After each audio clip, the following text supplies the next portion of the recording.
ரத்னசூடன்கிற கந்தர்வனுக்கு இந்த பூவுலகத்தை சுற்றி பார்க்கணும் அப்படின்னு ஆசை வந்துச்சு. ஒரு பௌர்ணமி ராத்திரியில் ஆகாய வழியாக அவன் போயிட்டு இருந்தான். அப்போ காஞ்சனபுர அரசகுமாரி காமாயணி அரண்மனை பூங்காவில் தன்னோட தோழிகள் கூட உலாவிட்டு இருந்தான். அவளோட அழகை பார்த்த ரத்னசூடன் அப்படியே மலைச்சு போனான். ஏன்னா அப்பேற்பட்ட ஒரு அழகிய அவன் கந்தர்வலோகத்தில் கூட பார்த்ததில்லை. ரத்னசூடனுக்கு அந்த அரசகுமாரி கூட பேசணும் அப்படிங்கிற ஆசை ஏற்பட்டுச்சு.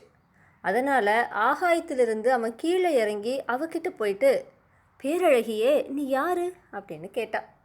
காமாயணி அவனை பார்த்து ஆச்சரியப்பட்டு, நான் காஞ்சனபுர அரசகுமாரி, இந்த பூங்காவுக்குள்ளே ஆண்களே வரக்கூடாதே, யார் நீங்கள், எப்படி இங்கே வந்தீங்க அப்படின்னு கேட்டான்.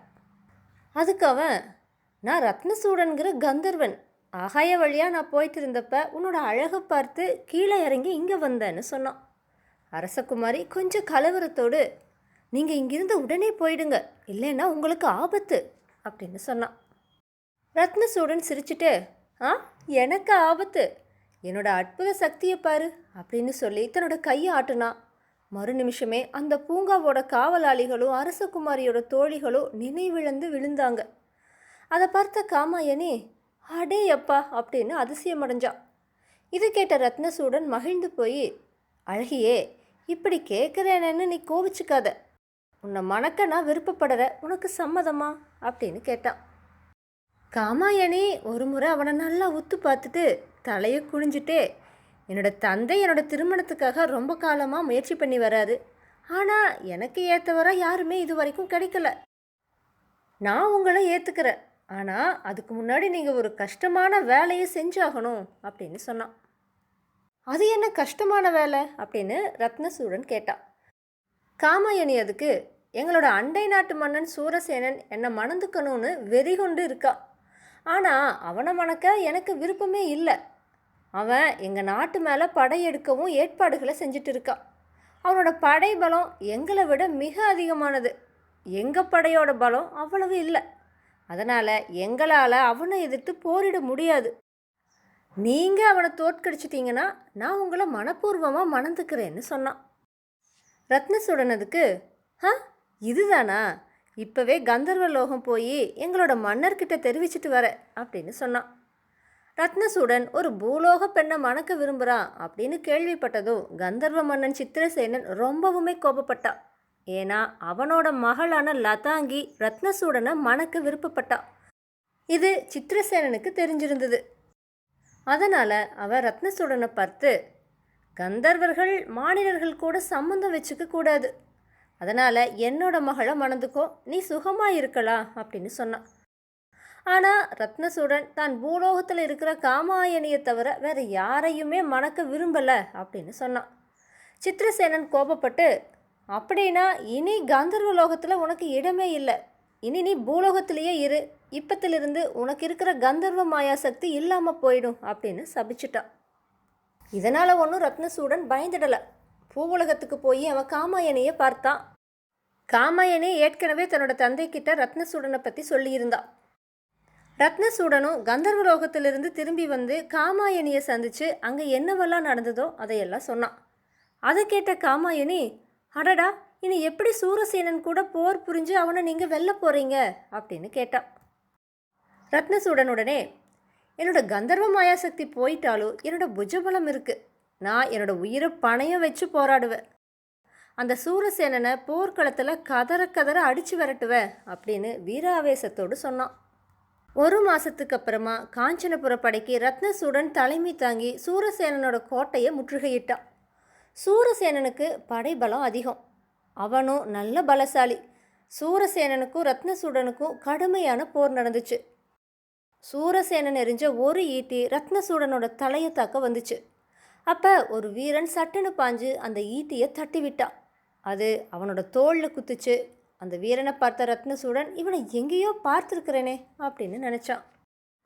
ரத்னசூடன் வீராவேசத்தோடு போர் புரிஞ்சு சூரசேனன் மேலே அம்புகளை பொழிஞ்சான். அந்த அம்புகளில் ஒன்று சூரசேனனோட மார்பில் பாஞ்சுது. அவன் பலமாக கத்திட்டு கீழே விழுந்தான்.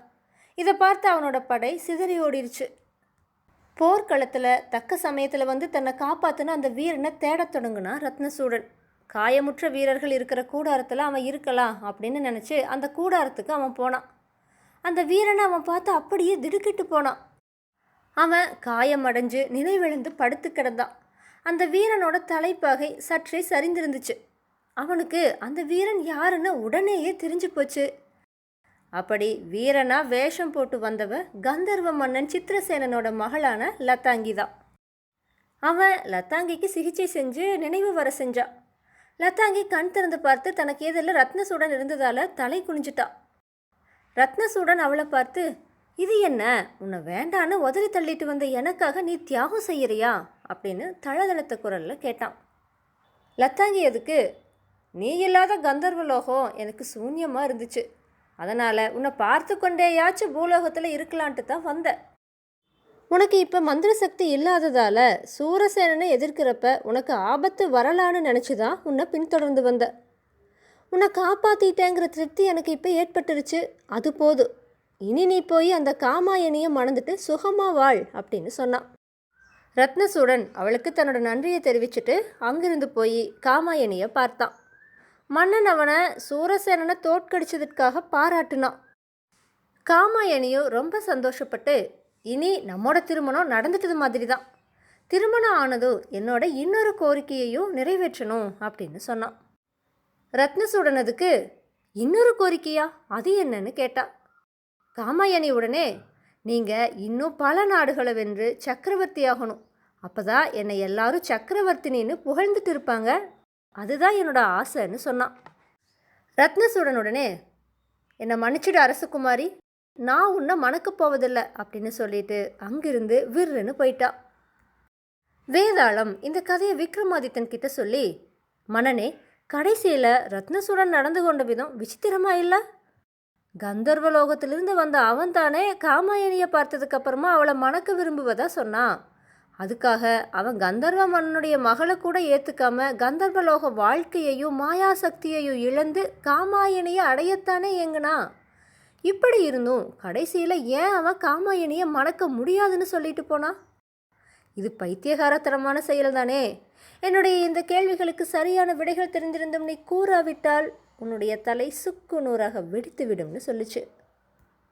இதை கேட்ட விக்ரமாதித்தன் வேதாளத்துக்கிட்ட, வேதாளமே, ரத்னசூடன் அரசகுமாரி காமாயினிக்காக நிறைய தியாகங்களை செஞ்சான். போரில் தன்னோட உயிரையே பணயம் வச்சான். கந்தர்வ மன்னனோட மகளான லதாங்கியை கூட மணக்கலை. காமாயணி அவனை மணக்க முதல்ல ஒரு கோரிக்கையை வச்சா. அதை ரத்னசூடன் நிறைவேற்றியதுக்கு அப்புறமா அவள் தன்னோட 2வது கோரிக்கை மூலமாக தன்னுடைய பேராசையை வெளிப்படுத்தி தான் சக்கரவர்த்தினின்னு புகழப்பட ரத்னசூடனை பல போர்களை புரியணும்னு கேட்டான். லதாங்கியையும் காமாயணியையும் ஒப்பிட்டு பார்த்த ரத்னசூடன் லதாங்கியோட தியாகத்தையும் காமாயணியோட சுயநலத்தையும் நல்லா புரிஞ்சுக்கிட்டான். சுயநலம் நாடுற காமாயணியை மணந்தா தான் சுகமாக இருக்க முடியாதுன்னு தெரிஞ்சுக்கிட்டு தான் அவன் காமாயணியை மணக்க முடியாதுன்னு சொல்லிட்டு போனான். இது பைத்தியகாரத்தனம் அல்ல, அறிவுமிக்க செயலேன்னு சொன்னான். விக்ரமாதித்தனோட இந்த சரியான பதிலால் அவனுடைய மௌனம் களைஞ்சுது. அவன் சுமந்து வந்த வேதாளம் உயர கிளம்பி போய் மறுபடியும் முருங்கை மரத்தில் ஏறிடுச்சு. தன்னோட முயற்சியில் சற்றும் மனம் தளராத விக்ரமாதித்தன் மறுபடியும் முருங்கை மரத்தில் ஏறி அதில் தொங்கிட்டு இருந்த வேதாளத்தை பிடிச்சு கீழே இறக்கி மீண்டும் நடக்க துவங்கினான்.